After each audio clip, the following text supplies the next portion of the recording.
un paysage informationnel, oui madame, un paysage informationnel en mutation. Avant, l'information était rare. L'information était rare.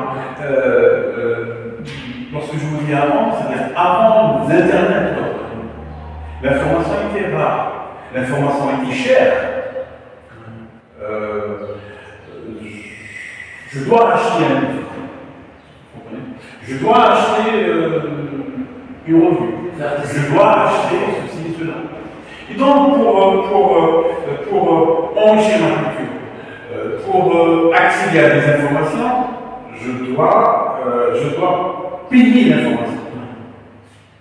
D'accord? Aujourd'hui, ce n'est plus le cas. Autre chose,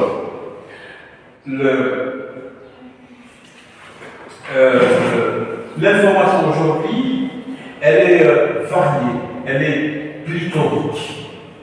L'information, elle est variée, elle est pléthorique, elle est illimitée.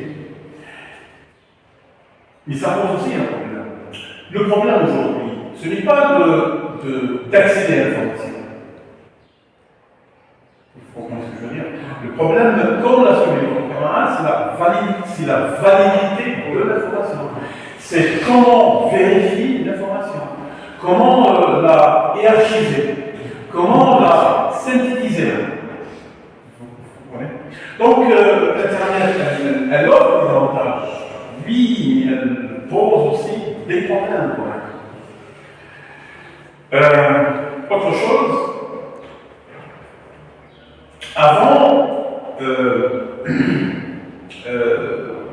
lorsqu'une personne sort un livre, lorsqu'une personne rédige un roman, il y avait ce qu'on appelle les maisons d'édition. C'est-à-dire, il y a un éditeur qui doit lire l'ouvrage en question, le corriger, etc. Parce que sa réputation est en jeu. Vous comprenez? La réputation de l'éditeur, de la mise en édition est en jeu. Aujourd'hui, le métier de l'éditeur tend à disparaître sur l'Internet. Parce que la vérification de l'information, il n'y en a pas. D'accord? Autre chose,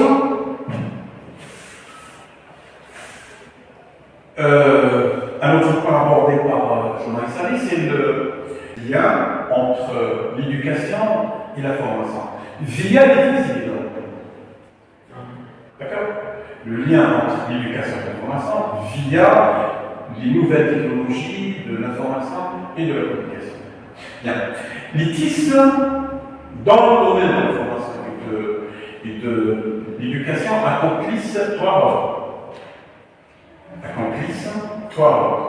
Le premier rôle, c'est la formation à distance. Oui. C'est la formation à distance. Votre camarade nous a parlé de la créativité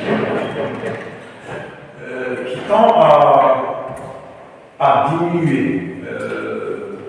en quelque sorte avec l'outil. Mais en même temps, grâce à Internet, on peut accéder à des domaines, à des champs de recherche, à des disciplines rares. Vous comprenez ce que je veux dire? Je donne un exemple. Aujourd'hui, on parle beaucoup de l'intelligence artificielle. Non? N'est-ce pas? On parle beaucoup de l'intelligence artificielle. Le monde entier en parle. Oui ou non? Avons-nous, au centre universitaire de Dakar, une filière, une spécialité appelée l'intelligence artificielle? Non.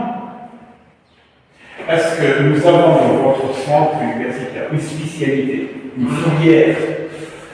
filière qu'on appelle intelligence artificielle? Non. Évidemment que non. Est-ce que cette filière, cette spécialité, est enseignée à l'université de Batma? Non.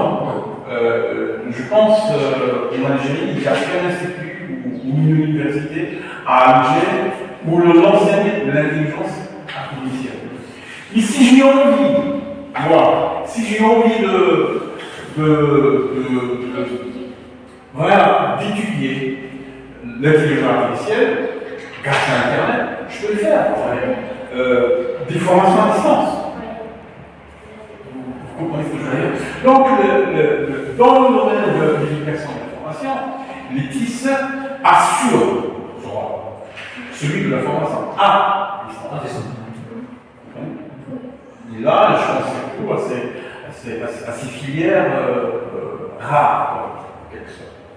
Deuxième rôle, et c'est toujours dans le domaine de l'éducation et de la formation via Internet, un rôle qui concerne les jeunes et la formation professionnelle. Les jeunes et la formation professionnelle. Ça peut se faire grâce à Internet. Ça peut se faire grâce à la police.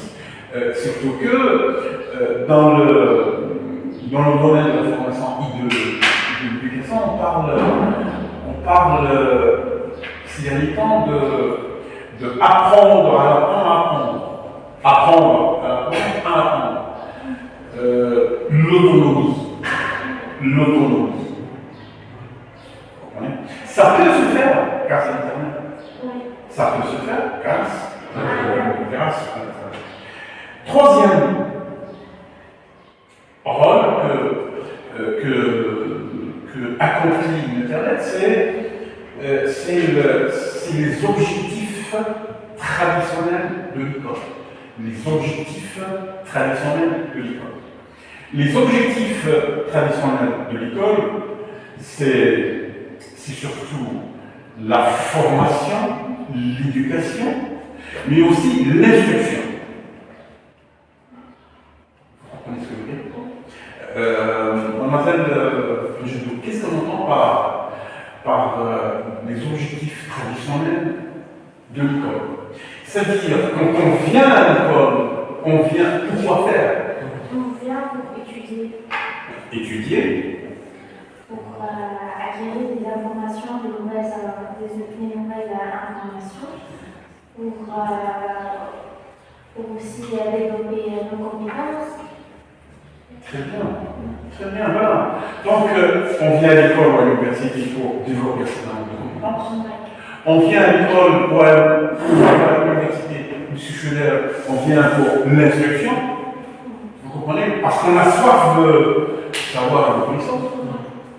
Mais Internet aussi, elle peut accomplir l'un des rôles de l'école qui est la formation des citoyens de demain. Vous comprenez? La formation de l'adulte et du citoyen de demain. D'accord? Bien.